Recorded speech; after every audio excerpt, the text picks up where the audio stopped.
জনাব আলাউদ্দিন মোহাম্মদ, এই আপনাদের 11 দলীয় জোটের প্রচারণায় বিভিন্ন সময় ধর্ম সামনে আসছে এবং দেখছিলাম কালকেও জনাব শাহরিয়ার কবির জামাতের তরফে একটি প্রচারণায় গিয়ে বলেছেন যে যদি দাঁড়িপাল্লায় ভোট না দেন তাহলে আসলে কবরে গিয়ে কি উত্তর দেবেন।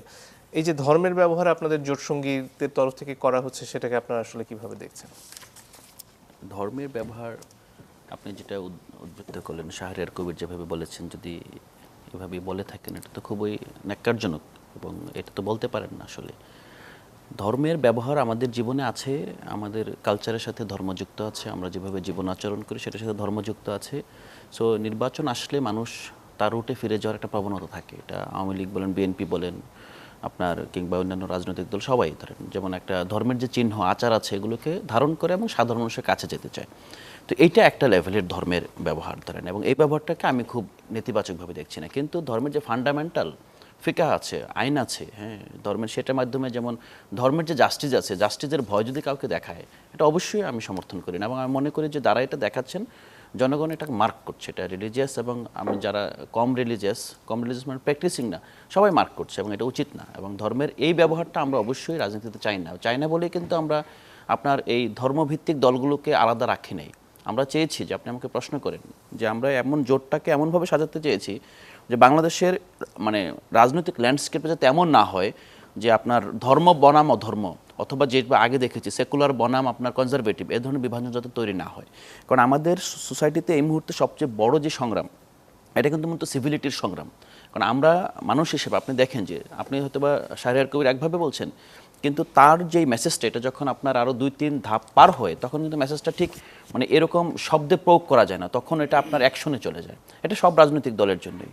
তো আমাদের সিভিলিটির লেভেলটা একটা পর্যায় পর্যন্ত পৌঁছার আগ পর্যন্ত আমি মনে করি যে রাজনীতিতে ধর্মের ব্যবহার আপনার এটা লিমিট করা উচিত, এবং যতটুকু সম্ভব যেটা আমরা বলছি যে আচারে ধর্ম, যেটা সেই জায়গাটা ওকে কালচার হিসেবে ধরেন, এর বাইরে ধর্মের ব্যবহারটাকে আসলে আমরা সমর্থন করি না।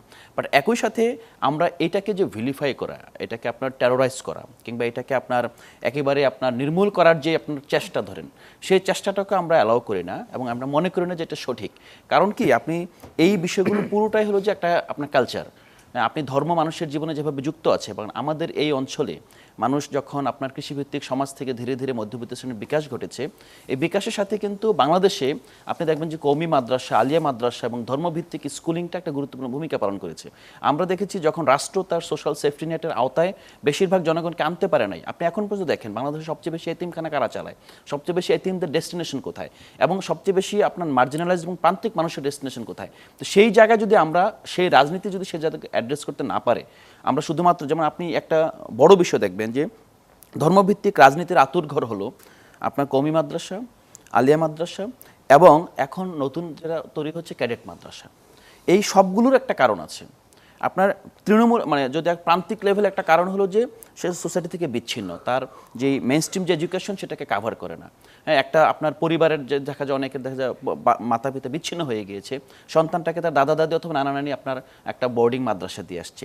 তো এই জায়গাটাকে আমরা অ্যাড্রেস করছি, এটা অ্যাড্রেস করছি না। ক্যাডেট মাদ্রাসার ইস্যুটা যদি বলি, আমরা দেখি যে আমরা যেভাবে ইংলিশ মিডিয়াম স্কুলকে পোর্ট্রেট করছি, যেমন একেবারেই ধরেন এটা শুধুমাত্র আপনার হিসাবে না, আপনি যদি বাংলাদেশের যে কালচার আছে, এখানকার যে আবহমান সংস্কৃতি আছে, এই সংস্কৃতির সাথেও কিন্তু ইংলিশ মিডিয়াম স্কুলিংয়ের যে কালচারটা একটা জায়গায় সাংঘর্ষিক রূপ লাভ করছে। এই জায়গায় আমরা দেখেছি যে একটা শ্রেণীর মানুষ তারা মানে মেন স্ট্রিম থেকে আরও দূরে চলে যাচ্ছে, মানে একটা এক্সট্রিম থেকে আরেকটা এক্সট্রিমে চলে যাচ্ছে, ক্যাডেট মাদ্রাসা থেকে চলে যাচ্ছে। সো আমার যেই পয়েন্টটা হলো যে আমাদের রাজনীতিকে মোটা দাগে আপনার বাংলাদেশ কেন্দ্রিক করতে হবে, এবং রাজনীতিকে ন্যাশনালিস্টিক জায়গা নিয়ে আসতে হবে, যে আমার সবার আগে বাংলাদেশ শুধুমাত্র মুখে মুখে না, আমাদের বাংলাদেশের যে প্রতিষ্ঠানগুলো, শিক্ষা ব্যবস্থা আছে, এখানকার স্বাস্থ্য ব্যবস্থা আছে, সবগুলো আপনার বাংলাদেশ সেন্ট্রিক হতে হবে। যদি এটা আমরা করতে পারি, তাহলে আপনি যেটা বলছেন ধর্মের ব্যবহার কিংবা অপব্যবহার, এই জায়গাটা থেকে আমরা অনেকটা সরে আসতে পারবো। লাস্টলি যে পয়েন্টটা বলি, জামাত কিন্তু ধরেন এক ধরনের ধর্মভিত্তিক রাজনীতি করছে, আপনি আমি সবাই জানি, বাট সামনে নিয়ে আসছে কি, সামনে কিন্তু সুশাসনের জায়গাটা নিয়ে আসছে, সামনে নিয়ে আসছে আপনার চাঁদাবাজ নিরসনের জায়গাটা, সামনে নিয়ে আসছে করাপশন ফাইট করার জায়গাটা। কেন আপনার জামাতের জায়গায় অথবা এই জায়গাটা অন্য কোনো রাজনৈতিক দল নিতে পারলো না?